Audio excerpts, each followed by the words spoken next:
What's going on, gang? What's going on, squad, man? Welcome back to another video. I will be documenting my rags to riches story, man. My rise to financial freedom and the stage of my life we are in trucking. So look, man, with that being said, I just want to say, man, look, thank y'all for almost 6,000. We almost at 6,000 subscribers, and I just want to say thank y'all from the bottom of my heart, man. It really means a lot to me, man. And I just want to say, man, keep liking, keep subscribing, keep commenting, man, on these videos. It really helps me, lets me know to keep moving forward and creating this content for y'all boys, man. But without further ado, enough talking, man. Let's get straight to the video. Today we are going to be talking about lease versus company drivers and which one is right for you. Take a sip of my hot cocoa. All right, man, so let's get it straight into this, man. Let's not waste no time, man. When I was at Prime Inc., I was contemplating on whether I should have went lease or company. Now, I was hearing all types of crazy stories from different type of people. It was like 50-50. A lot of people would say company, a lot of people would say lease. The first thing I can say about leasing is it is more of a financial risk. You're responsible for maintenance, gas, or anything that goes wrong with the truck, bro. And let me just tell y'all, from what I heard at Prime Inc. and the people that they was telling me about how they got cracked windshields, like flat tires, you know, just miscellaneous stuff that will go wrong with the truck. It's not cheap. It will cost a pretty penny to get this shit fixed, bro. As a lease operator or owner op, either or, this shit is expensive, bro. It ain't cheap. So just know, if something breaks on your truck, you're gonna cough up some money, some serious money. I'm not sure of the prices, but I think a tire anywhere is definitely over $1,000. It has to be, unless you find a deal somewhere. I don't know. Comment down below, how much does a tire cost nowadays? I'm a company driver. I'm not a lease driver, but what I was hearing, a lot of people were saying it's real expensive to be a lease driver if you know, something goes wrong with your truck. But comment down below, how much does a cracked windshield cost, or how much does like a blown out tire cost? Comment down below, because I want to know. It's more of a financial risk when you're taking on a lease of a truck. You're gonna have more financial risk of just buying, you know, shit that goes wrong. You're gonna be responsible for it. The company isn't responsible for it. So whereas a company driver, everything is covered by the company. It's less of a financial risk. The company handles everything from the maintenance to the fuel to basically anything that goes wrong with the truck. If you break down, it's on the company's dime. It's not on yours. So that's one thing I can say as far as you know, financial risk goes between the two.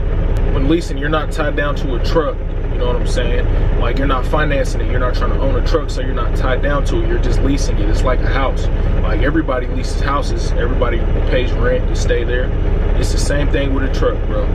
Just like a house. If something breaks in the house while you're renting it, while you're leasing it, you're gonna have to pay for it. Like, if you break a window, you know what I'm saying? If the water heater goes down, or, you know what I'm saying, it just stuff like that. Well, I don't know, maybe the water heater I think the landlord could be responsible for that. But I know as far as like cosmetics, it's like windows or like a hole in the wall, you know, you're responsible for it most of the time. It differs from lease. Your lease, you have to just look at the lease. But we're talking about trucks, not houses. But yeah, you have flexibility. You might have half a year's lease, you might have a full year's lease, a 2 years lease with a trucking company, but it's real flexible. So that's a good thing when you're leasing. Now, some companies, when you just start out, I know Prime does this. I know a lot of mega carriers probably lease out their trucks.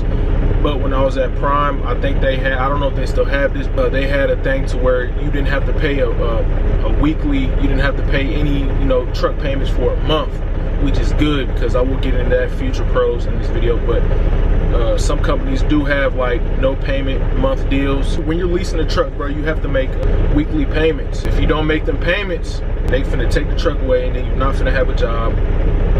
So you have to keep up with those payments. You don't want to be in the negative. When you lease a truck, you can't be on the road for a day or two and then go home for the rest of the week. You're gonna be in the negatives 10 times out of 10. You have to stay on that road. You have to keep the monthly payments coming in. You have to pay them payments, otherwise it's over for you.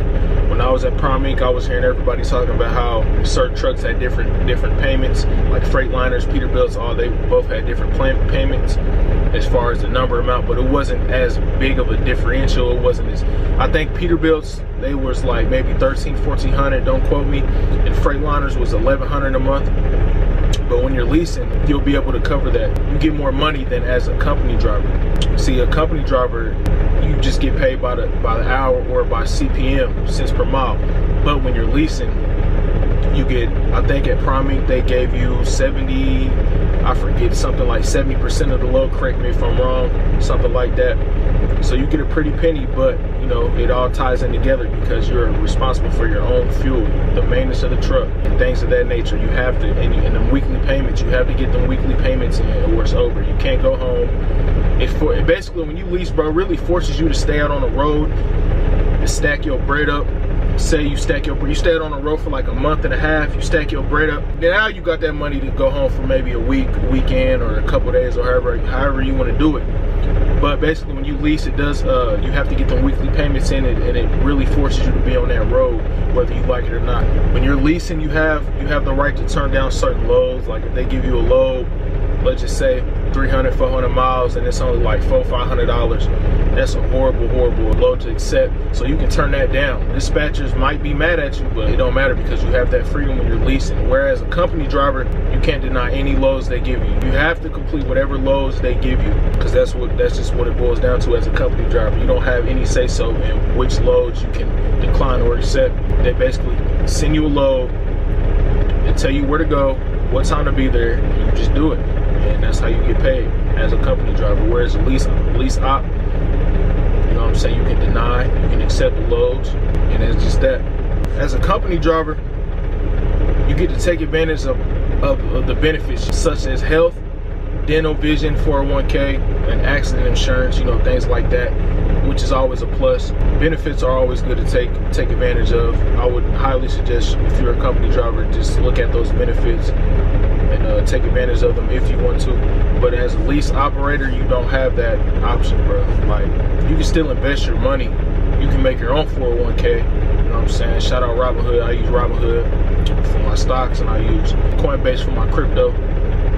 But yeah, you can be your own investment plan. You don't have to really rely on 401ks if you know how to manage your money.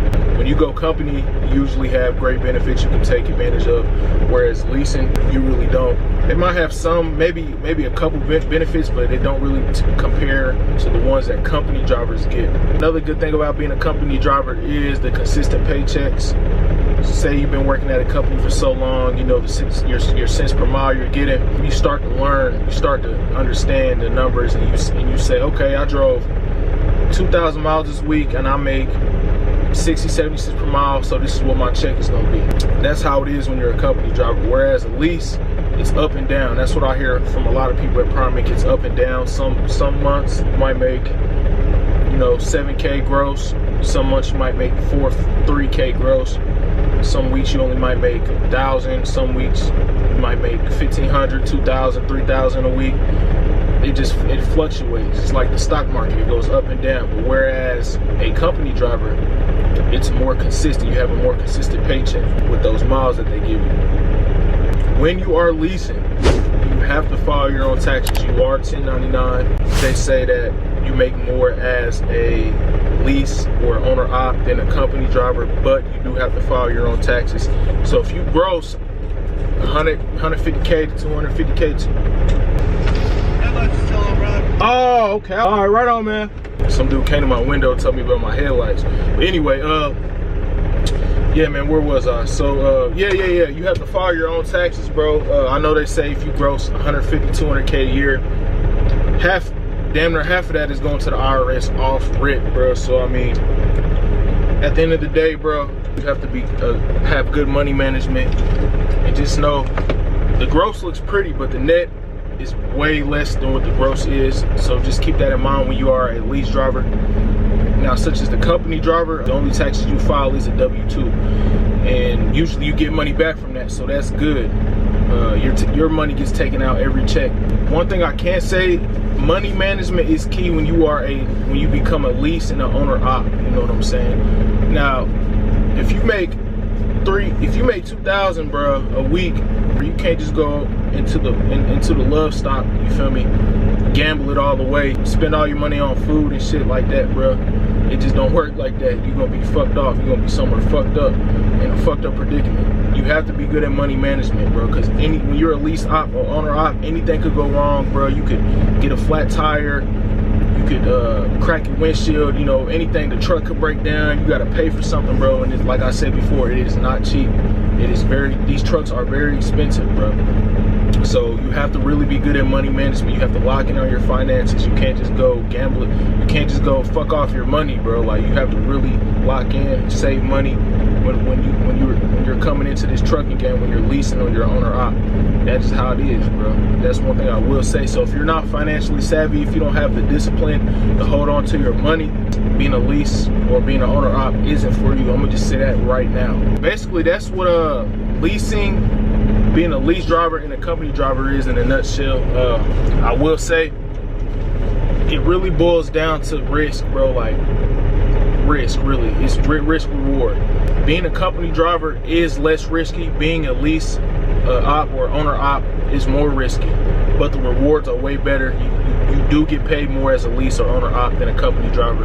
But like I said, it's risk reward. I heard people at Prime Inc. that there's good and bad stories. I heard people at Prime Inc. that went lease their very first time ever in the truck and killed it, bro. Like, made plenty of good money. And then I heard stories at Prime Inc. when I was there about how people got in their truck for the very first time, was on the road for like maybe less than a month, and their truck broke down and they didn't know what they were doing, and they weren't financially savvy. They was blowing their money, and they basically, you know what I'm saying, had to leave Prime Inc. because they didn't keep up with their monthly payments because the truck broke down. They couldn't stay on the road. They couldn't lease another truck, and they basically got fucked. So what I'm basically trying to say is it's all about risk. It's all about risk reward ratio, bro. Like, just do your research at the end of the day. All I can say is to all my drivers out there, my new drivers, you watching this video, bro, do your research, man. It's really just, it comes down to risk and reward. It comes down to you doing your research and figuring out what's best for you. Once you learn the game, bro, just take off and run with it, bro. Me personally, if you ask me what should you do, I would say the smartest thing to do would be coming to this game as a company driver first. Learn the ropes, learn how to drive, learn how to park. Make sure you ain't gonna hit nobody's shit, you won't get sued. Make sure you won't crash and, you know, fuck up your truck. Basically, learn the trucking game. I would say at least be a company driver for 6 months to a year, and then go lease. But that's just me. Now, you can do whatever you want to do at the end of the day. Like I said, risk reward. But me personally, moving smart, being strategic, I would say I would say go company first and then lease or owner op if you can. You know what I'm saying? With that being said, that is pretty much it. That's gonna be the end of this video, man. I love y'all boys, man. More vlogs coming on the way, more videos, more content coming on the way, man. Just stay liking these videos, comment, subscribe, do all that YouTube stuff, man. I love y'all boys, man. And I'm gone. Let's get it.